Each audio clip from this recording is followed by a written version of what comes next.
حضور میں صرف یہ جاننا چاہتا ہوں کہ اگر قبر کے اندر ایک پیرلل لائف ہے تو قبر کیا زندہ کہا جا سکتا ہے؟ قبر زندہ ہوتی ہے؟ روضۃ من ریاض الجنہ و حفرۃ من حفر النار، یا جنت کے باغوں میں سے ایک باغ ہوتی ہے، جہنم کے گڑھوں میں سے گڑھا ہوتی ہے. تو بہرحال انسان کی جو برزخی زندگی اس کا آغاز ہو جاتا ہے. یہ جو کل نفس ذائقۃ الموت ہے نا، اس میں ایک بڑا لطیف پیغام پوشیدہ ہے. ہر نفس نے موت کا ذائقہ چکھنا ہے. اس کا مطلب کیا ہے؟ کیا موت سے وہ فنا ہو گیا؟ نہ، ابھی آپ سحری کھائیں گے اور سحری کو چکھیں گے. سحری کو جب چکھیں گے آپ، یعنی کھائیں گے، تو آپ ختم ہوں گے یا سحری ختم ہوگی؟ کیا بات سحری ختم ہو جائے گی نا. کل نفس ذائقۃ الموت، جب آپ نے موت کا ذائقہ چکھ لیا، موت ختم.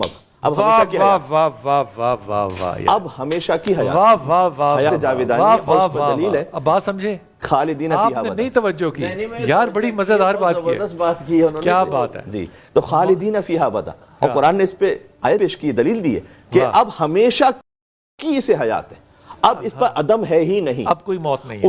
اس کی صورتیں مختلف بدلتی رہیں گی. اچھا، اب ہم یہاں پر ہے نا، برزخ کی زندگی ہم میں سے کسی نے تو دیکھی تو نہیں ہے. اس کے برزخ کس کو کہتے ہیں؟ قبر اور برزخ اسے کہتے ہیں کہ قبر سے لے کر قیامت تک کی جو منزل ہوگی وہ برزخ ہے. اور یہ کسی کو پتہ نہیں ہے کہاں پر ہے، کیسی ہے، نہیں معلوم ہے. ظاہر ہے کہ ہمارے مشاہدے میں تو نہیں آئی ہے. تو ہماری پتہ اس وقت کیفیت کیا ہے برزخ کے مقابلے میں؟ جیسے آپ شکم مادر میں ایک بچہ ہو نا، اسے سمجھانا چاہے دنیا کیسی ہے، نہیں سمجھا سکتے نا آپ. اس سے اگر آپ یہ بتائیں گے کہ بیٹا دنیا میں جتنا بھی تمہاری ماں کی شکم میں پانی ہے نا، تو بہت زیادہ پانی ہوتا ہے، سمندر بڑے بڑے ہوتے ہیں، وہ کتنا سمجھ لے گا؟ کیا سمجھ لے گا؟ دنیا میں بڑی بڑی اونچی عمارتیں ہوتی ہیں، کیا سمجھ؟ اس لیے کہ ابھی وہ محدود ہے.